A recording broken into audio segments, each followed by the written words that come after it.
오늘 설교 본문 말씀은 요한복음 7장 40절에서 52절입니다. 이 말씀을 들은 무리 중에서 어떤 사람은 이 사람이 참으로 그 선지자라 하며 어떤 사람은 그리스도라 하며 어떤 이들은 그리스도가 어찌 갈릴리에서 나오겠느냐 성경에 이르기를 그리스도는 다윗의 씨로 또 다윗이 살던 마을 베들레헴에서 나오리라 하지 아니하였느냐 하며 예수로 말미암아 무리 중에서 쟁론이 되니 그 중에는 그를 잡고자 하는 자들도 있으나 손을 대는 자가 없었더라. 아랫사람들이 대제사장들과 바리새인들에게로 오니 그들이 묻되 어찌하여 잡아오지 아니하였느냐. 아랫사람들이 대답하되 그 사람이 말하는 것처럼 말한 사람은 이때까지 없었나이다 하니 바리새인들이 대답하되 너희도 미혹되었느냐. 당국자들이나 바리새인 중에 그를 믿는 자가 있느냐. 율법을 알지 못하는 이 무리는 저주를 받은 자로다. 그 중에 한 사람 곧 전에 예수께 왔던 니고데모가 그들에게 말하되 우리 율법은 사람의 말을 듣고 그 행한 것을 알기 전에 심판하느냐. 그들이 대답하여 이르되 너도 갈릴리에서 왔느냐. 찾아보라. 갈릴리에서는 선지자가 나지 못하느니라 하였더라. 예수님은 초막절 절기를 지키기 위해 예루살렘에 올라가셨습니다. 그리고 초막절 8일 기간 중 제4일째부터 공개적으로 사람들에게 복음을 전하셨습니다. 그리고 축제가 끝날 무렵 초막절의 절정 순간인 큰 날에 우리 예수님은 생수를 얻기 위해 자신에게 와서 마시라고 외치셨습니다. 이는 이제 곧 우리 주께서 십자가에 속량하시고 부활 승천하셔서 보내실 성령이 누구든지 예수님을 믿고 영접하는 이들에게 임하실 것을 약속하신 것이었어요. 즉 우리 주께서 초막절 큰 날에 외친 내용은 오순절에 부어질 성령에 관한 놀라운 예언이었습니다. 이처럼 놀라운 하나님 나라의 충만함을 예수님에게서 직접 들은 무리들은 뚜렷하게 반응하였습니다. 그 반응은 하나는 예수님을 그리스도 및 그 선자라고 믿는 것이었고 다른 하나는 예수님을 더욱 대적하는 것이었어요. 이 말씀을 들은 무리 중에서 어떤 사람은 이 사람이 참으로 그 선자라 하며 어떤 사람은 그리스도라 하며 어떤 이들은 그리스도가 어찌 갈릴리에서 나오겠느냐 하며 예수로 말미암아 무리 중에서 쟁론이 되니 여기서 개역개정이 쟁론이라고 번역한 헬라어는 스케스마입니다. 이 뜻은 갈라짐, 찢어짐, 나눔이라는 뜻입니다. 스케스마.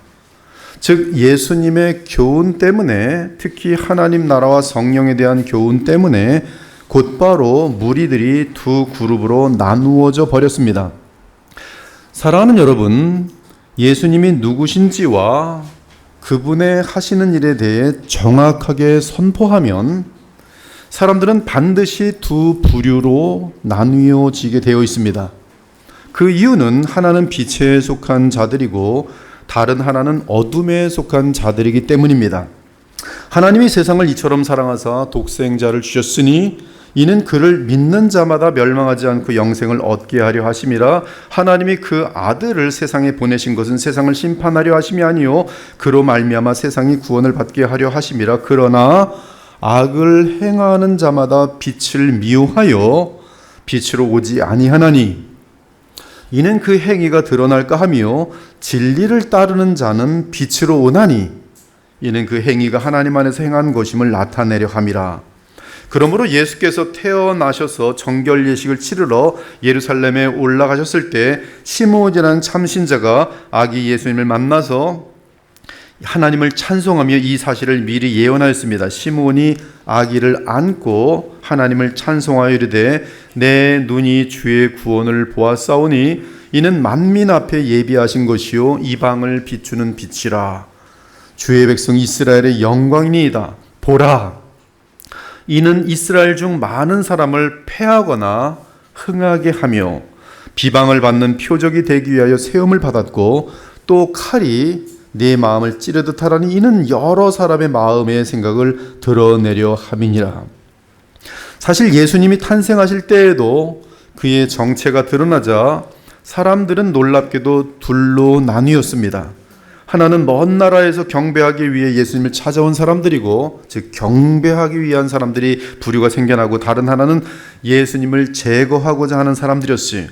헤롯 왕 때에 예수께서 유대 베들레헴에서 나심에 동방으로부터 박사들이 예루살렘에 이르러 말하되, 유대인의 왕으로 나신 이가 어디 계시냐?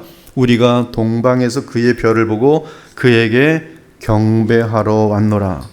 헤롯 왕과 온 예루살렘이 듣고 소동한지라 왕이 모든 대제사장과 백성의 서기관들을 모아 그리스도가 어디서 나겠느냐 물으니 이르되 유다 베들레헴이오니, 이에 헤롯이 사람을 보내어 베들레헴과 그 모든 지경 안에 있는 사내 아이를 박사들에게 자세히 알아본 그때를 기준으로 하여 2살부터 그 아래로 다 죽였더라.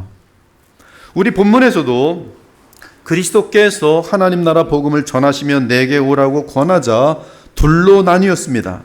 40절은 정확하게 그들이 둘로 나뉜 원인을 지적합니다. 그것은 바로 주의 말씀을 들었기 때문입니다. 즉 우리 주 예수께서 선포하시는 말씀을 들었기 때문에 무리가 둘로 나뉘었어요. 예수님은 무리 앞에서 복음을 설교하였는데 그 무리가 둘로 분열한 것입니다.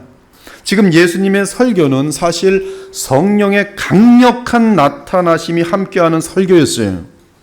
바울이 얼마나 예수님처럼 설교하기를 원하였겠습니까?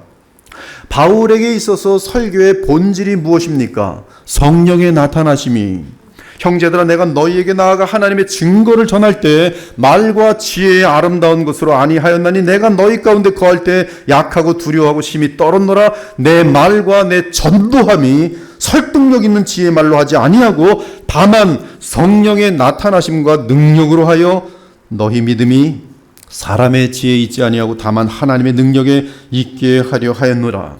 하물며 성령으로 한량없이 충만하신 우리 주님의 설교는 얼마나 성령께서 능력으로 역사하시는 설교였겠습니까?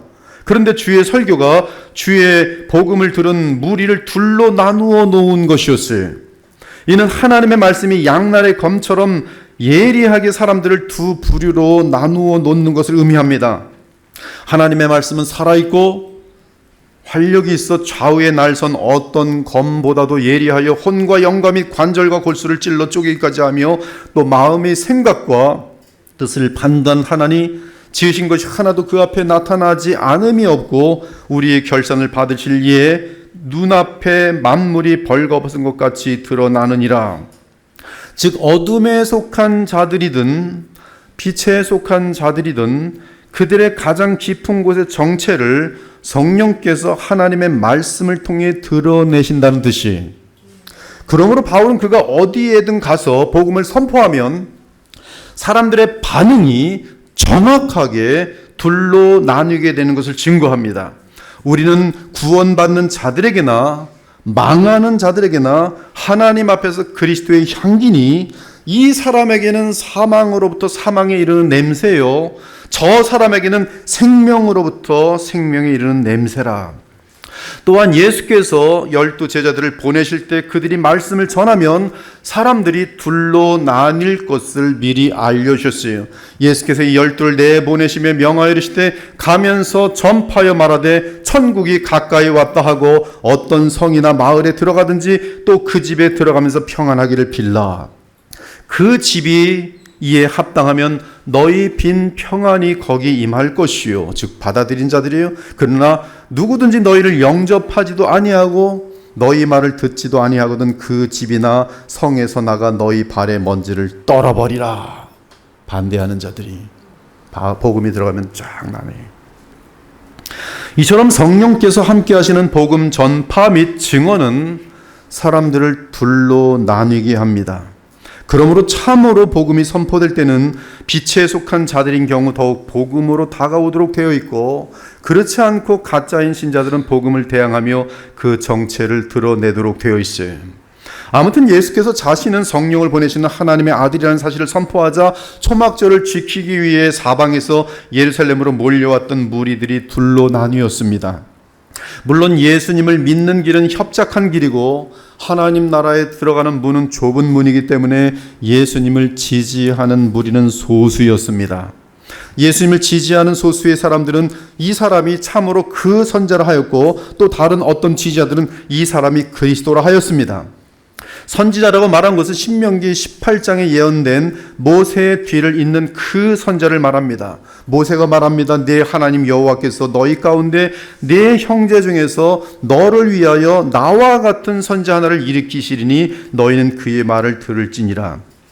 또한 우리 주 여호와 하나님께서 말씀하십니다. 여호와께서 내게 이르시되 그들의 말이 옳도다. 내가 그들의 형제 중에서 너와 같은 선자 하나를 그들을 위하여 일으키고 내 말을 그 입에 두리니 내가 그에게 명령하는 것을 그가 무리에게 다 말하리라. 누구든지 내 이름으로 전하는 내 말을 듣지 아니하는 자는 내게 벌을 받을 것이니라. 그리고 이 예언의 성취는 예수님에게 그대로 이루어집니다. 또한 예수님을 그리스도라고 확신한 자들도 있었는데, 그리스도는 헬라어이고 히브리어로는 메시아입니다. 즉 기름 부음 받은 자를 의미합니다. 기름 부음 받은 자는 구약시대의 왕과 제사장과 선자인데, 구약시대 그 세 직분은 장차 오실 한 분 메시아를 바라보게 하였습니다. 장차 오실 메시아는 영원히 죽지 않는 사람으로서 부활이 전제됩니다. 그래야 주의 백성을 위한 영원한 왕이요 영원한 대제사장이요 영원한 선자가 될 수 있기 때문입니다. 특히 구약의 선자들은 오실 그 메시아는 자기 백성을 죄로부터 구원할 자로서 대속하실 분으로 예언해 왔습니다. 그것이 구약의 모든 제사 제도 및 우리가 잘 아는 이사야 53장과 같은 내용입니다. 그가 찔림은 우리의 허물 때문이요 그가 상함은 우리의 죄악 때문이라. 그가 징계를 받음으로 우리는 평화를 누리고 그가 채찍에 맞음으로 우리는 나음을 받았도다. 우리는 다 양 같아서 그릇 행하여 각기 제 길로 갔거늘 여호와께서는 우리 모두의 죄악을 그에게 담당시키셨도다. 물론 예수께서 초막절 큰 날에 내게로 와서 생수를 마시라고 초청할 때 대다수의 유대인들은 그리스도에 대한 그릇된 관을 가지고 있었습니다. 그들에게 그리스도는 성경에 약속된 죄로부터의 구원자 및 하나님 나라 왕이신 그리스도가 아니라 그들의 세속적 필요를 채워줄 정치 메시아 및 경제 메시아로 변질되어 있었습니다. 따라서 예수님 당시 대부분의 유대인들은 로마의 압제에서 이스라엘 나라를 구출할 정치 메시아를 바랐습니다. 하지만 지금 초막절 큰 날에 우리 주 예수께서 외치신 생수와 관련한 복음을 듣고 예수님을 그리스도라고 말한 소수의 무리는 그를 군사적, 정치적, 경제적 메시아라고 바라보기보다 죄와 및 죄의 징계로 인한 가란 심령을 채워주는 생수를 주시는 성경적 메시아로 인식한 것이 분명합니다. 그리고 그들은 그리스도와 모세의 뒤를 잇는 그 선자를 두 인물로 따로 여긴 것이 아니라 선지자이자 그리스도이신 한 분을 의미하고 있었습니다.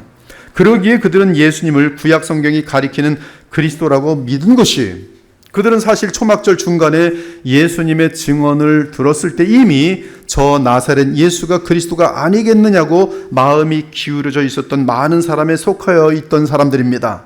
내가 스스로 온 것이 아니라 나를 보내신 이는 참되시니 너희는 그를 알지 못하나 나는 아노니 이는 내가 그에게서 났고 그가 나를 보내셨음이라 하시니 그들이 예수를 잡고자 하나 손을 대는 자가 없으니 이는 그의 때가 아직 이르지 아니하였음이로라. 무리 중에 많은 사람이 예수를 믿고 말하되 그리스도께서 오실지라도 그 행하실 표적이 이 사람이 행한 것보다 더 많으랴 하더라. 아무튼 소수의 무리가 예수님을 성경적으로 그리스도 또는 그 선자라고 믿자 예수님을 반대하는 무리들이 역시 성경으로 그가 그리스도가 아니라고 반대합니다. 우리는 광야 시험에서 사탄이 예수님을 무너뜨리고자 할 때 성경으로, 감히 사탄이 성경으로, 이단들이 지금 성경으로 교회를 무너뜨려요. 감히 성경으로 예수님께 도전한 사실을 기억하고 있습니다. 그런데 여기 이 불신의 무리들 역시 사탄처럼 성경을 인용하며 예수님을 반대합니다. 어떤 이들은 그리스도가 어찌 갈릴리에서 나오겠느냐, 성경에 이르기를. 이들도 마찬가지, 성경이 이르기를 그리스도는 다윗의 씨로 또 다윗 살던 마을 베들레헴에서 나오리라 하지 아니하였느냐 하며 쟁론하더라. 이들은 성경을 일부분 바르게 알고 있습니다. 다만 예수님이 베들레헴 태생인 것을 모르고 있습니다. 그런데 이상한 것은 예수님이 실제로 어디서 태어났는지 절대로 확인을 하지 않는 것이, 이러한 면에서 그들은 예루살렘 당국자들의 행위와 예수님을 믿을까 두려워하던 독한 부류의 유대인들과 매 한 가지였습니다. 예루살렘 사람 중에서 어떤 사람이 말하되 이는 당국자들이 죽이고자 하는 그 사람이 아니냐, 보라 드러나게 말하되 그들이 아무 말도 하지 아니하는도다. 당국자들은 이 사람을 참으로 그리스도인 줄 알았는가? 그러나 우리는 이 사람이 어디서 왔는지 아노라. 이들의 논리는 간단합니다. 즉 그들의 머릿속에는 예수는 나사렛 출신입니다. 그는 갈릴리 출신입니다. 그런데 성경에 따르면 메시아는 갈릴리 출신이 아닙니다. 따라서 예수는 메시아가 될 수 없습니다. 이것으로 그들 입장은 정리되었어요. 끝이. 만일 누가 예수님은 베들레헴 출생이라고 하면 거짓말하지 말라고 하면서 예수는 갈릴리 출생이라고 우길 것입니다. 수십 명의 증인이 등장하여 예수는 베들레헴 태생이라고 말하여도 그는 그럴 리 없다. 예수는 갈릴리 출신이다. 그러므로 그는 그리스도가 아니다라고 주장할 것이, 이것이 편견이라는 단어가 담고 있는 뜻이 편견. 여러분, 편견은 물 마십시오 하면 거짓말 하십시오. 거기 독이 들어 있습니다. 이것이 편견이에요. 순수한 물을 줘도 자기 생각에 독이다 그러면 독인 거예요. 지금 이들은 예수는 무조건 갈릴리 사람이고 그러므로 그리스도가 아니에요. 그걸로 끝이에요. 사랑하는 여러분, 우리는 예수님을 반대하는 부류의 사람들에게서 특이한 현상을 발견하게 됩니다. 그것은 믿지 않고 싶어하는 심정이, 믿지 않고 싶어하는 성향입니다. 어떻게 그렇게 믿지 않으려고 끝까지 아무것도 듣지 않는지 이해가 가질 않아요. 아무리 타당한 객관적인 증거를 줘도 아니야, 난 안 믿을래. 그들이 성경을 언급하는 이유도 예수님을 믿지 않기 위함입니다. 그들에게는 하나님의 뜻을 행하려는 의도가 전혀 없습니다. 궁극적으로 말하면 그들은 아들까지 보내신 하나님을 향해 불순종하기를 택하고 있습니다. 그러므로 말씀이 가리키는 예수 그리스도를 믿기는커녕 그분 때문에 시험에 들어 넘어집니다. 성경에 기록되었을 때 보라 내가 택한 보배로운 모퉁이 돌을 시온에 두노니 그를 믿는 자는 부끄러움을 당하지 아니하리라 하였으니 그러므로 믿는 너희에게는 보배이나 믿지 아니하는 자에게는 건축자들이 버린 그 돌이 모퉁이의 머릿돌이 되고 또한 부딪히는 돌과 걸려 넘어지게 하는 바위가 되었다 하였느니라. 그들이 말씀을 순종하지 아니함으로 넘어지나니 이는 그들을 이렇게 정하신 것이라. 이러한 현상은 예수님 탄생 당시에도 있었습니다. 이미 언급한 것처럼 헤롯 왕을 비롯한 종교 지도자들은 성경에서 예수님이 어디서 나실지를 확인하였습니다. 그러나 그들이 성경을 확인한 이유는 예수님을 하나님의 아들 메시아로 믿기 위해서가 아니라 제거하기 위해서였어요. 어디서 태어났는데 메시아가? 베들레헴에서. 베들레헴 거기 찾아봐. 어디서 태어났는지. 가서 그리고 태어났으면 죽여버려. 그는 이 헤롯은 동방박사를 불러서 메시아가 있는 곳을 알아내면 자기에게 알려달라고 부탁합니다. 그러면서 헤롯이 뭐라는지 아세요? 나도 가서 그에게 경배하리라 라고 거짓말합니다. 이런 거짓말을 한 이유는 아기 예수를 제거하기 위함이었어요. 물론 헤롯뿐만 아니라 예루살렘의 모든 대제사장들과 서기관들 역시 메시아 예수께 경배하러 가지 않았을 뿐만 아니라 헤롯의 모든 시행에 간접적이든 직접적이든 동의를 했어요. 이들은 성경을 연구하는 자들이. 무섭지 않습니까? 성경을 연구하는 이단들 신기하게 다 예수 그리스도를 대적해요. 가짜 메시아들로 자신들을 등장시키고. 사랑하는 여러분, 성령으로 거듭나지 않은 마음은 성경 지식을 소유하더라도 결코 그리스도 예수께 순종하고자 하지 않습니다. 헌금하라 그래도 헌금하지 않아요. 서로 사랑하라 그래도 사랑하지 않아요. 겸손하라 그래도 절대 겸손하지 않습니다. 성경을 통해서 교만해질 뿐이에요. 끝없이 교만해집니다. 따라서 그들이 가진 성경 지식은 아무런 성품의 열매 및 하나님 나라 확장의 열매를 맺지 못합니다. 도리어 하나님께 대적하는 교만한 마음을 갖게 됩니다. 그러면서 그들은 하나님께서 그들을 구원하려고 보내신 하나님의 아들 메시아를 대적하고 그분이 세우려는 하나님 나라를 회파합니다. 무너뜨리는 일을 해요. 하지만 성령으로 거듭난 마음은 그리스도를 통해 나타난 하나님의 한량없는 구원의 은혜를 알고 그 은혜로 인해 감사하는 마음이 넘칩니다. 너무나 감사해서 지난주에 말씀드린 것처럼 눈물이 날 지경이에요. 고마움의 마음이. 그들은 그리스도를 왕으로 모시고 인격적 교제를 갖습니다. 그리고 그리스도 안에서 하나님과 교통합니다. 그러므로 우리의 마음과 삶이 우리가 아는 성경 지식에 의해 영향을 받아 변화되지 않는 한 우리의 신앙은 오직 지식에만 머물러 있는 거짓 믿음인 것을 알아야 합니다. 이런 믿음은 마귀도 가질 수 있는 믿음으로서 구원과는 무관한 죽은 믿음이, 이와 같이 행함이 없는 믿음은 그 자체가 죽은 것이라. 어떤 사람은 말하기를 너는 믿음이 있고 나는 행함이 있으니 행함이 없는 내 믿음을 내게 보이라. 나는 행함으로 내 믿음을 내게 보이리라. 네가 하나님은 한 분이신 줄을 믿느냐? 잘 아는도다. 그러나 귀신들도 너처럼 믿고 떠느니라. 아하, 허탄한 사람아, 행함이 없는 믿음이 헛된 것인 줄을 알고자 하느냐? 행함이 없는 믿음은 죽은 믿음이요 허무한 믿음인 것, 아무런 영향력이 없는 믿음인 것을 알고자 하느냐? 우리 조상 아브라함이 그 아들 이삭을 제단에 바칠 때 행함으로 의롭다 하심을 받은 것이 아니냐? 내가 보거니와 믿음이 그 행함과 함께라고 행함으로 믿음이 온전하게 되었느니라. 우리의 믿음이 참된 하나님의 영으로 말미암는 믿음이고 자기를 부인하는 진정한 믿음이라면 우리에게는 행함이라는, 즉 순종이라는 분명한 결과가 나타나고, 그 순종이라는 결과는 반복될 때 그것이 예수님의 성품으로 우리를 변화시키도록 되어 있어요. 이 시대에 우리 주 예수 그리스도에 대한 믿음은 거의 찾아보기 힘듭니다. 정말 찾아보기 힘들어요. 일단 설교에서 예수님에 대한 내용이 거의 없어요. 예수님에 대한 부르짖음도 없어요.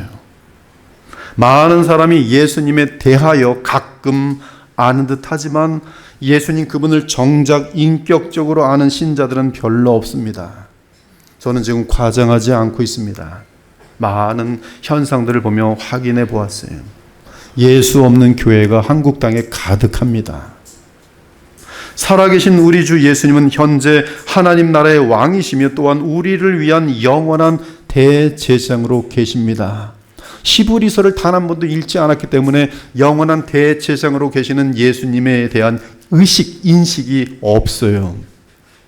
여러분들도 예수님의 십자가 죽음에 대한 것만 하면서 하나님 예수님으로 인하여 용서하여 주옵소서, 그리고 얼마든지 많은 죄를 짓고 용서하여 주옵소서 이러지, 지금 살아계신 대제사장 예수님에 대하여 그분을 만나뵈면서 나를 위하여 십자가에 죽으신 살아계신 대제사장 예수님 감사합니다 하신 적이 있나요? 그런 적이 없다면 지금 복음에 대한 인식이 없는 거예요. 살아계신 우리 주 예수님은 분명히 현재 하나님 나라의 왕이시며 신약 전체가 가르치는 가장 중요한 내용입니다. 헨델의 메시아가 그렇게 어마어마한 곡이 된 이유는 지금 예수님은 만왕의 왕, 살아계신 왕이라는 것이, 또한 우리를 위한 영원한 대제사장으로 계십니다. 그리고 믿는 신자 안에 성령으로 오셔서 내주하여 계십니다. 우리 안에 그리스도가 없으면 가짜예요. 그러므로 하나님은 한 분이시요 또 하나님과 사람 사이에 중보자도 한 분이시니 곧 사람이신 그리스도 예수라. 그가 모든 사람을 위하여 자기를 대속물로 주셨도다. 우리의 중보자 하나님은 살아계신 참사람 그리스도입니다. 즉 우리요 왕이요 대제사장이요 영원한 마지막 선지자이십니다. 또한 교회를 구성하는 우리 모든 신자들의 신랑이십니다. 우리의 참 친구요, 우리와 함께 하시는 구주십니다. 무엇보다 부활하여 살아계신 우리 주 예수님은 우리의 머리십니다. 참신자들의 머리로서 교회의 머리이십니다. 그러므로 우리는 주 예수님과 대화하고 간구하면서 교제해야 합니다. 심지어 우리 주 예수님은 하나님이시기 때문에 동일한 경배와 예배를 받으시기에 합당하십니다. 하나님으로서. 그러므로 우리는 예수님을 믿고 의지하며 교제하는 가운데 창조주 하나님이신 성삼위 하나님께 경배와 찬양을 드려야 합니다. 그리스도 안에서 성삼위 아버지 하나님께 공기도 및 도구의 기도를 드려야 하는 것이, 사랑하는 여러분, 한 번 더 뚜렷하게 강조합니다. 또 강조하고 또 강조합니다. 우리 주 예수님은 나를 위해 십자가에서 속량하신 어린 양이시지만 부활 승천하셔서 지금 하나님 보좌 우편에 실존하는 사람이신 그리스도이십니다. 지금 우리 주 예수님은 만유를 다스리며 주관하시고 그의 능력의 말씀으로 만물을 붙드시며 죄를 정결하게 하시고 주의 자녀들로 하여금 죄와 세상과 마귀에게 승리하도록 성령으로 붙들어 주십니다. 그리고 우리가 구원을 받고 생명의 길에서 힘차게 걸으면 그리스도와 인격적으로 교제하여야 합니다. 이 부분이 없으면 우리의 그 복음의 능력은 중간에 끊어져서 나타나지가 않아요. 그러므로 요한복음 17장 3절에 분명히 영생에 대해서, 영생은 정말 영원한 그 생명을 누림입니다. 영생은 무엇인가? 곧 유일하신 참 하나님과 그가 보내신 자 예수 그리스도를 아는 것이니다. 안다는 것은 가장 친밀한 인격적 관계를 의미합니다. 즉 영생이란 친밀한 인격적 교제를 우리 주 하나님과 그의 보내신 자 예수 그리스도와 친밀한 인격적 교제를 갖는 것이 영생이라 하였어요. 그러므로 사도 요한은 동일하게 증언합니다. 태초부터 있는 생명의 말씀에 관하여는 우리가 들은 바요, 눈으로 본 바요, 자세히 보고 우리의 손으로 만진 바라. 영원한 생명 말씀을 손으로 만졌어요. 이 생명이 나타내신 바 된지라 이 영원한 생명을 우리가 보았고 증언하여 너희에게 전하노니 이는 아버지와 함께 계시다가 우리에게 나타내신 바 된 이시니라. 우리가 보고 들은 바를 너희에게도 전함은 너희로 우리와 사귐이 있게 하려 함이니 우리의 사귐은 코이노니아, 우리의 사귐은 아버지와 그의 아들 예수 그리스도와 더불어, 우리의 사귐은 성삼위 하나님과 그리고 독생하신 하나님께서 사람의 몸을 입고 오신 중보자 바로 나사렛 예수 그리스도와 더불어 누림이라. 이것이 영생이, 우리가 이것을 쓰면 우리의 기쁨이 충만하게 하려 함이라. 그러므로 여러분의 구원과 지금 여러분의 신앙의 삶을 위해 하나님 보좌 우편에 앉으신 우리 구주 예수 그리스도가 누구신지를 성경을 통해 알고 그분과 교제해야 합니다. 그것이 복음의 능력을 누리는 비결이, 이는 주님과의 교제가 실제가 될 때야 비로소 생명의 능력, 복음의 능력이 우리의 삶 가운데 나타나기 때문입니다. 그러므로 우리가 항상 기억해야 할 것은 신앙 지식은 인격적 사귐에서 비롯된 마음의 지식이란 사실입니다. 믿음에 의해 경험하는 경험적 지식이 퍼스널 knowledge, 그것은 하나님의 선물입니다. 하나님의 약속의 신실하심으로 인한 그분과의 교통 가운데 오는 경험적 신뢰예요. 우리 마음의 부패를 발견하고 죄를 미워하면서 은혜의 보좌에 나아가기 위해 십자가의 속량을 치르신 우리의 영원한 대제사장 그리스도 예수님을 의지하는 것, 이러한 믿음은 오직 하나님의 일방적인 은혜로 인한 결과입니다. 그러므로 복음 안에 살아가는 신자들은 매일 살아계신 우리 주 예수님의 발 앞에 겸손히 앉아 그분께 배워야 합니다. 그때 인간의 지식과 논리가 닿을 수 없는 가장 높은 신령한 복음의 비밀을 알고 하나님의 경륜과 뜻을 알게 될 것입니다. 이러한 신자들은 아버지께서 친히 이끄시는 자들로서 예수님의 음성을 알아듣고 예수님을 영접한 후 예수님을 모시고 순종하며 주와 동행하는 자들인 것이, 하지만 애석하게도 대다수의 유대인들은 많은 성경 지식을 가지고 있었음에도 예수님께 나오지 않았으며 그분을 하나님의 아들 그리스도로 믿지 않았습니다. 따라서 그들에게는 생명의 능력이 나타날 수 없습니다. 죄를 이길 수 없으며 마귀에게 속지 않을 수 없습니다. 이들은 거듭나지 못한 종교인들이기 때문에 마침내 하나님의 아들 예수 그리스도를 잡아서 죽이려고 할 것입니다. 그 중에는 그를 잡고자 하는 자들도 있으나 손을 대는 자가 없었더라. 그들이 손을 대지 못하는 이유는 아직 하나님께서 허락하시는 때가 되지 않았기 때문입니다. 그들이 예수를 잡고자 하나 손을 대는 자가 없으니 이는 그의 때가 아직 이르지 아니하였음이로라. 사랑하는 여러분, 여러분은 어느 쪽에 지금 서 계십니까? 예수 그리스도를 믿고 의지하는 좁은 문으로 들어가 계속 우리 주 예수 그리스도를 왕으로 모시고 살아가는 협착한 길을 걷고 있습니까? 그분은 하나님의 아들이며 그리스도로서 하나님 나라의 왕이시며 우리의 구주이십니다. 그분은 우리의 죄를 씻어주기 위해 십자가에 속량하시고 그 영원한 속량의 효력으로 지금도 우리의 죄를 사하여 주시고 언제나 새 출발하게 하시는 자비로운 우리의 신랑이십니다. 간절히 부탁합니다. 눈물을 흘리는 마음으로 간절히 부탁합니다. 사랑하는 마음으로 당부합니다. 지금도 살아 역사하시는 우리 구주 예수 그리스도를 멀리하거나 무관심하거나 소홀히 여기는 일이 없기 바랍니다. 물론 잠시라도 우리 주 예수님을 떠나는 일이 있어서는 안 됩니다. 자, 이제 무리 중 일부 사람들이 예수님을 지지하는 것을 보고 성전 경비병들이 그들을 보냈던 바리새인들에게 돌아갔습니다. 바리새인들은 그들에게 예수님을 체포하여 데려오라고 보냈던 자들이었어요.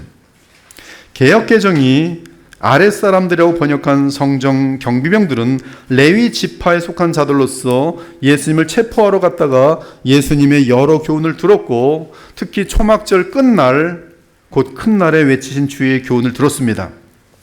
그들이 대제사장들과 바리새인들에게 돌아왔을 때 예수님을 체포하지 못하고 빈손으로 왔습니다. 따라서 바리새인들이 그들에게 묻습니다. 어찌하여 잡아오지 못하였느냐? 어찌하여 잡아오지 아니하였느냐? 그러자 아랫사람들 즉 성전 경비병들이 대답합니다. 우리가 들어보니 그 사람이 말하는 것처럼 말한 사람은 이때까지 없었나이다. 하나님의 아들이신 우리 주 예수님의 설교가 어떠했을지 저도 참으로 들어보고 싶습니다. 정말 하나님의 아들, 독생하신 하나님께서 사람으로 오셔서 하신 그 설교 한 편만 들어봐도 참 한이 없을 것 같아요. 한 편만 듣고 죽어도 바꿀 수 있을 것 같아요. 그 설교는 어땠을까? 심지어 주님을 잡으러 간 대제사장들의 아랫사람들조차도 예수님의 설교를 들으면 놀라움을 금치 못했다니 주의 음성은 어떠했을까? 그 분위기는 어떠했을지 참으로 궁금합니다. 아무튼 그들은 그 사람이 말하는 것처럼 말한 사람은 이때까지 없었다라고 고백합니다. 사도 마태는 예수님의 설교에 대해 간략하게 이렇게 기록합니다. 예수께서 이 말씀을 마치심에 무리들이 그의 가르치심에 놀라니 이는 그 가르치시는 것이 권위 있는 자와 같고 그들의 서기관들과 같이 아니함일러라. 이는 전파하시는 내용도 그러하고 또한 설교하실 때 신비한 분위기가 권위 있는 자와 같았다는 뜻입니다. 행여 우리 인간이 예수님의 이러한 권위를 조금이라도 청중에게 나타내고자 한다면 설교자가 만약에 예수님의 설교에 만분의1이라도 그런 권위 있는 설교가 되길 원한다면 지극한 겸손 가운데 그리스도의 영이신 성령으로 충만한 상태에서 설교해야 할 것이, 그럴 때 설교자의 설교는 청중들에게 선포되는 하나님의 말씀으로 인정될 것입니다. 이는 우리 복음이 너희에게 말로만 이른 것이 아니라 또한 능력과 성령과 큰 확신으로 된 것임이라. 이러므로 우리가 하나님께 끊임없이 감사함은 너희가 우리에게 들은 바 하나님의 말씀을 받을 때 사람의 말로 받지 아니하고 하나님의 말씀으로 받음이니 진실로 그러하도다. 이 말씀이 너희 믿는 자 가운데에서 역사하느니라. 오직 그리스도의 영으로 충만한 가운데 설교할 때 하늘의 권위가 나타날 것이니 복음의 말씀을 전하는 이들은 얼마나 자신을 부인하고 오직 그리스도의 영으로 충만하기 위해 얼마나 많은 기도를 드려야 하겠습니까? 제가 기준을 여러분에게 알려드렸는데 너무너무 부끄럽고 천박한 설교자, 이 설교를 듣고 있는 여러분에게 그저 죄송하고 감사할 뿐이에요. 권위 없는 설교자, 지식 자랑하는 설교자, 자기 자랑하는 설교자, 은근히 말 가지고 설득시켜서 세뇌시키려는 설교자, 그것은 마귀의 설교자들이, 미친 병자들의 설교자들이 오직 그리스도의 영으로 충만한 가운데 단 1시간 이 설교가 마지막 설교인 것처럼 내 생명의 모든 것을 쏟아붓고자 하는 그런 심령으로 하는 설교, 그때 하늘의 권위가 나타나 그 말씀이 그들 가운데 택한 진실한 주의 백성들의 마음속에 꾹 들어가서 생명으로 역사하는 거예요. 인간의 힘으로 아무것도 안 돼요. 인간의 힘으로 아무것도 될 수 없습니다. 단 한 사람도 변화되잖아요. 단 한 사람도 변화되잖아요. 그리스도의 보혈교회가 참 신자들이 늘어나고 또 이렇게 있는 것은 오직 하나님의 은혜예요. 오직 하나님의, 너무나 부족하지만 정직하게 하나님 말씀을 대언하고 있기 때문에 주님이 베푸시는 긍휼이, 정말 많은 기도를 해야 돼요. 저도 기도하지만 너무나 많이 딸립니다. 요새 그런 기도를 합니다. 설교자를 위하여 기도하는 백성이 없네요, 주님. 목회자의 마음을 아는 사람이 너무 없네요. 달려갈 길은 너무나 먼데 너무나 관심이 없고 너무나 자기 자신에만 집중되어 있고 불평과 수군거림과 기득권을 잡으려는 마음들만 보이는데 같이 설교를 위하여 눈물로 이 한 영혼이 구원되길 바라는 그런 기도로 설교를 돕는 자가 없네요. 없네요. 없어요.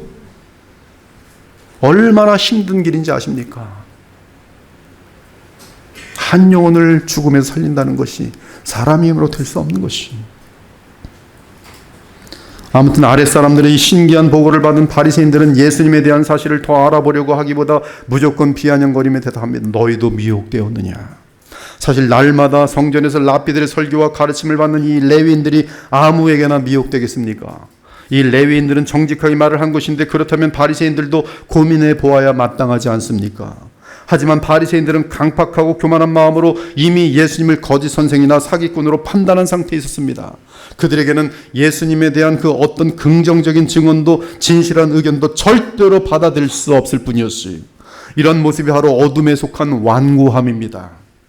죄성 중에 가장 무서운 죄성이 무엇인지 아십니까? 스스로 멸망을 향하는 완고함이. 고집이 어둠을 향할 때 무서운 것이, 그보다 무서운 것이 이 세상에 어디 있습니까? 고집이 센 사람이 죄를 짓겠다고 나가는데 그걸 막을 사람 없어요. 거기엔 마귀의 영이 강력하게 붙어 있습니다. 죄를 짓겠다고 정한 완고한 마음을 누가 막을 수 있겠어요? 그들은 예수님에 대한 그 어떤 진리와 사실도 자신들의 편견과 완고함 때문에 받아들일 수 없습니다. 오히려 자기들과 다른 입장에 서 있는 사람을 보기만 하면 조롱하고 비웃습니다. 너희도 미혹되었느냐? 이데올로지 또는 이 정치 잘못 빠지면요, 뭐 정치에도 하나님 말씀에 가까운 그러한 내용들이 있고요. 당연히 동성연애 지지하면 우리는 반대하죠. 종교 다원화를 얘기할 때 우리 입장에서 반대해야 됩니다. 그런 분명한 성경의 지침들이 있을 때는 거기선 우리가 투표권을 가지고 하나님의 뜻에 맞는 것을 지지해야 돼요. 그러나 그것이 아니라 뭐 지방 출신이랄지 그것 때문에 이미 편견이 돼서 세뇌되면 아무것도 안 들리는 거, 아무것도. 지금 이게 한국 상태입니다. 우파 좌파 절대로 서로 안 듣습니다. 그냥 끝까지, 우파는 끝까지 우파고 좌파는 끝까지 좌파예요. 근데 그것이 교회에도 나타나고 있어요. 교회 신자들보다 불신자들끼리 더 친해요. 정치 성향만 같으면. 지금 이 바리새인들하고 다를 게 없어요. 너희도 미혹되었느냐? 지금도 예수 그리스도를 왕과 구주로 모시고 살아가는 참신자들을 향해 어둠에 속한 불신자들이 얼마나 조롱하며 비웃습니까? 마치 마귀에게 속한 이단을 보는 것처럼 주의 참된 신자들을 향해서도 너희도 미혹되었느냐라고 조롱하지 않습니까?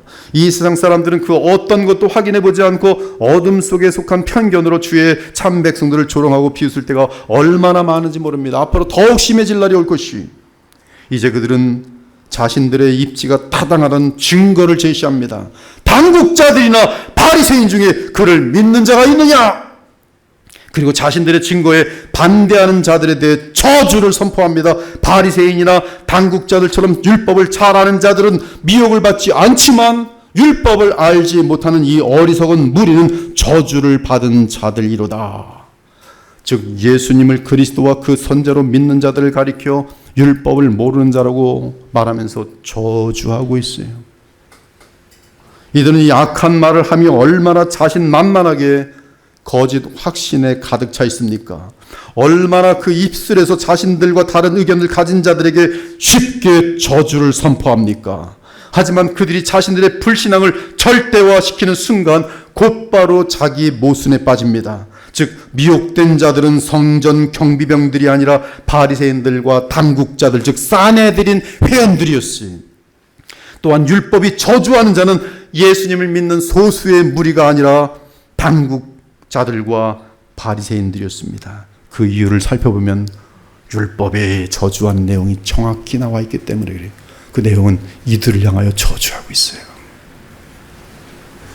율법이 저주하는 자는 신명기 27장 26절로부터 전개됩니다.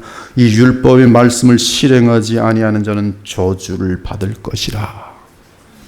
이 말씀에 대한 해석이 어떻게 나오는지 아십니까? 이것은 하나님의 해석으로서 율법의 저주를 받는 자들은 예수님을 믿지 않는 자들이, 무릇 율법 행위에 속한 자들은 저주 아래 있나니 기록된 바, 신명기 27장 26절을 인용합니다. 누구든지 율법책에 기록된 대로 모든 일을 항상 행하지 아니하는 자는 저주 아래 있는 자라 하였습니다. 또 하나님 앞에서 아무도 율법으로 말미암아 의롭게 되지 못할 것이 분명하니 이는 의인은 믿음으로 말미암아 살리라 하였습니다.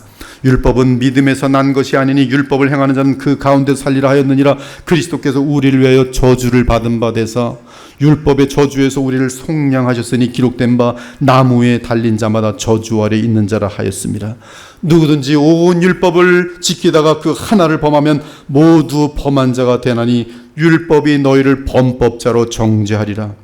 우리가 알거니와 무릇 율법이 말하는 바는 율법 아래에 있는 자들에게 말하는 것이니 이는 모든 입을 막고 온 세상으로 하나님의 심판 아래에 있게 하려 함이라. 그러므로 율법의 행위로 그의 앞에 의롭다 하심을 얻을 육체가 없나니 율법으로는 죄를 깨달음이니라. 하지만 이러한 하늘의 빛을 모르는 바리새인들은 한없이 어리석고 무식한 토대에 서 있습니다. 따라서 그들은 스스로 허물어질 것이며 또한 하나님이 보내시는 바람 앞에서 완벽하게 허물어질 것이, 그 바람은 곧바로 불었으니 바로 하나님께서 미리 마련하여 놓으신 니고데모였어요. 그 중에 한 사람, 그 중은 바리새인 중에 한 사람, 그 중은 당국자 중에 한 사람. 방금 뭐라 그랬어요? 당국자와 바리새인 중에 이 사람 믿는 사람이 있느냐? 그 저주까지 했어요. 근데 그 중에 한 사람, 그 전에 예수께 왔던 니고데모가 그들에게 말하되, 니고데모는 당국자 중에 한 사람, 사내들인 회원이며 또한 바리새인 중에 바리새인이었어요. 근데 그가 말합니다. 우리 율법은, 너희가 지금 방금 율법으로 저주했어요. 우리 율법은 사람의 말을 듣고 그 행한 것을 알기 전에 심판하느냐? 방금 전 바리새인들은 당국자들이나 바리새인 중에 그를 믿는 자가 있느냐, 바리새인이나 당국자들처럼 율법을 잘한 자들은 미혹을 받지 않지만 율법을 알지 못한 이 어리석은 무리는 저주를 받은 자들이로다 라고 장담하며 저주하였는데, 그들이 절대적으로 의지하는 그 율법에 의해 그들의 판단이 율법을 어기는 행동으로 탄로난 것이, 바리새인들은 율법에 통달한 니고데모의 말에 아무 말도 못합니다. 이때 니고데모는 순식간에 율법에 있는 모든 내용들이 머리를 쓰셨을 것이, 내가 그때 너희의 재판장들에게 명하여 이르기를 너희가 너희 형제 중에서 송사를 들 때 쌍방간에 공정히 판결할 것이며 그들 중에 있는 타국인에도 그리할 것이라. 재판은 하나님께 속한 것인즉 너희는 재판할 때 외모를 보지 말고 귀천을 차별 없이 듣고 사람의 낯을 두려워하지 말 것이며 스스로 결단하기 어려운 일이 있거든 내게로 돌리라. 내가 들으리라. 너는 거짓된 풍설을 퍼뜨리지 말며. 지금 율법의 내용들입니다. 악인과 연합하여 위증하는 증인이 되지 말며, 다수를 따라 악을 행하지 말며, 송사의 다수를 따라 부당한 증언을 하지 말며, 가난한 자의 송사라고 해서 편벽되이 두둔하지 말지니라. 너는 가난한 자의 송사라고 정의를 굽게 하지 말며 거짓 일을 멀리하며 무죄한 자와 의로운 자를 죽이지 말라. 나는 악인을 의롭다 하지 아니하겠노라. 사람의 모든 악에 관하여 또한 모든 죄에 관하여는 한 증인으로만 정할 것이 아니요 두 증인의 입으로나 또는 세 증인의 입으로 그 사건을 확증할 것이며, 만일 위증하는 자가 있어 어떤 사람이 악을 행하였다고 말하면 그 논쟁하는 쌍방이 같이 하나님 앞에 나아가 그 당시의 제사장과 재판장 앞에 설 것이요. 이 모든 과정이 다 무시되고 지금 저주를 내린 거 아니겠어요? 판단하고. 재판장은 자세히 조사하여 그 증인이 거짓 증거하여 그 형제를 거짓으로 모함한 것이 판명되면 그가 그의 형제에게 행하려고 꾀한 그대로 그에게 행하여 너희 중에서 악을 제하라. 율법에 따르면 지금 아무런 흠이 없는 자를 가지고 저주했으면 그 저주가 그에게 임하도록 판단을 내려놓고 돼 있어요. 니고데모는 지금 쑥 머릿속에 지면서 니들이 다 엉망이구나. 니들이 스스로 저주를 자초하는구나. 따라서 바리새인들은 스스로 율법을 어긴 자들이 되었고, 니고데모 한 사람의 등장으로 당국자들이나 바리새인 중에 예수를 믿는 자가 없다고 말한 그들의 확증도 스포로 돌아갔습니다. 오히려 그들의 말은 그들의 어리석음과 완고함과 교만과 근거 없는 저주를 드러냈을 뿐이, 이에 할 말이 없는 그들은 또다시 어리석은 무식한 말을 내뱉습니다. 너도 갈릴리에서 왔느냐? 한심하게 끝이 없는 거예요. 율법 따지다가 율법에 치니까 너도 갈릴리 출신이냐? 찾아보라. 갈릴리에서는 선지자가 나지 못하느니라. 하지만 선지자 요나도 갈릴리 출신이고 나훔 선지자도 갈릴리 출생이 무식의 극치를 달리고 있는 거예요. 이스라엘 하나님 여호와께서 그의 종 가드헤멜 아미떼 아들 선지자 요나를 통하여 하신 말씀과 같이 가드헤벨은 갈릴리 위치한 고대 도시로서 나사렛 근처에 있었어요. 나홈에 대한 소개는 나홈서 1장 1절입니다. 니느웨에 대한 경고 곧 엘고스 사람 나홈의 묵시의 글이라. 엘고스 역시 갈릴리 지방에 속한 마을이었어요. 이렇게 하여 완고하고 교만하여 편견에 사로잡혀 있던 바리새인들은 니고데모의 한 사람의 정직한 발언에 한 방에 무너졌어요. 다 무너졌어요. 그래서 뿔뿔이 흩어집니다. 창피해서. 얼마나 망신입니까? 무너졌을 뿐만 아니라 마지막 순간까지 니고데모 앞에서 지독한 무지를 드러냈어요. 집에 가서 성경을 확인했을 거예요. 아, 이제 또 틀렸네. 저놈들도 틀렸고 다 틀리고 니고데모만 맞았네. 아, 이게 뭐야? 사랑하는 여러분, 니고데모는 약 18개월 전에 우리 주님을 조용히 찾아왔던 사람입니다. 그 당시 그는 복음에 대해 아는 것이 없었고 사람들의 눈초리를 신경 쓰느라 대낮에 그리스도를 찾아갈 용기가 없었어요. 그러나 이제 18개월이 지난 지금 딱 1년 반입니다. 그는 감히 그리스도 예수님 편에 서서 정직하게 주를 변호할 만큼 믿음이 성장했어요. 비록 그가 한 말은 한마디의 짧은 말이었지만 어둠에 속한 자들을 무너뜨리는데 태풍처럼 강력한 발언이었습니다. 이제 그는 계속 말씀을 통해 주 예수 그리스도를 더욱 신뢰하고 의지할 것이, 그는 주께서 택하신 사도들조차 십자가에 달리신 주님을 버리고 도망칠 때에도 그의 믿음이 얼만큼 성장하느냐 하면 아리마대 요셉과 함께 빌라도에게 가서 예수의 시신을 우리에게 주시오.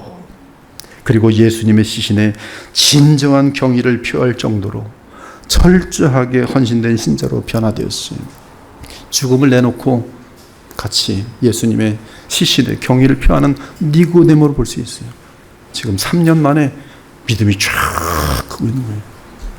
얼마나 구약 성경을 보면서 저분이 메시아구나, 저분이 하나님 나라의 왕이시구나, 정확히 한 거예요. 나를 대속하실 분이구나. 볼 때마다 계속 믿음이 훅훅훅 성장하는 거예요. 여러분 지금 성경을 얼마나 읽습니까? 지금 여러분은 어느 노선에 서 있습니까? 니고데모처럼 예수 그리스도를 믿고 의지하며 성장하는 노선에 서 있습니까? 아니면 믿음이 후퇴하고 있습니까? 저는 어떤 분을 보니까 믿음이 잘 커서 아주 아름다운 말을 하고 성품도 굉장히 아름다워지는데 어느 날 꼬꾸라지더니 거꾸로 가. 과거로 돌아가더니 이제는 말하는 것도 10년 전 그때 큰 말 둘이 다시 나오고. 왜 그럽니까 도대체? 가다가 왜 거꾸로 가는 거예요? 거꾸로 하는 것도 뭡니까? 여러분에게는 그리스도와 연합함으로 참된 성품의 변화가 계속 나타나고 있습니까? 아니면 종교성은 짙어지고 종교성은 깊어가는데 성품은 더욱 표독하고 입만 열면 남의 뒤통수에다가 흉이나 보고 앉아있고 완고하고 안일하고 교만한 상태에 있습니까? 이 시간 우리 마음과 삶을 주께 헌신합시다. 주님이 내게는 가장 소중한 분이라고 고백합시다. 그리고 살아계신 우리 주 예수님을 인격적으로 믿고 따릅시다. 믿고 따른다는 것은 그분의 말씀을 철저하게 배우며 그 말씀을 지키고자 온 마음을 다하는 것을 말합니다.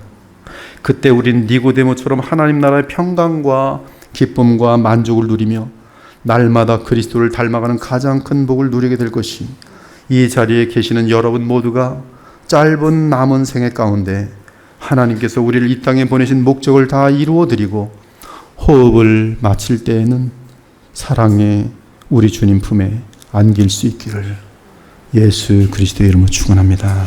아멘. 주 하나님 감사합니다. 부족한 종 또 하나님 말씀을 간신히 전하였지만 항상 부족하기가 한이 없습니다. 자비와 긍휼이 많으신 주님, 그럼에도 주의 자비와 긍휼 때문에 이 말씀으로 죽은 자가 살고, 이 말씀으로 믿음이 연약한 자들이 믿음이 강하여지고, 이 말씀으로 인하여 보이지 아니하는 예수님을 더욱 사랑하며 그 그리스도 안에서 하나님과 한없는 교통을 나눌 수 있는 복된 하나님의 자녀들, 복된 우리 주 예수님의 제자들이 많이 나올 수 있도록 주님 은혜와 긍휼을 베풀어 주시옵소서. 살아계신 우리 주 예수 그리스도 이름으로 기도합니다.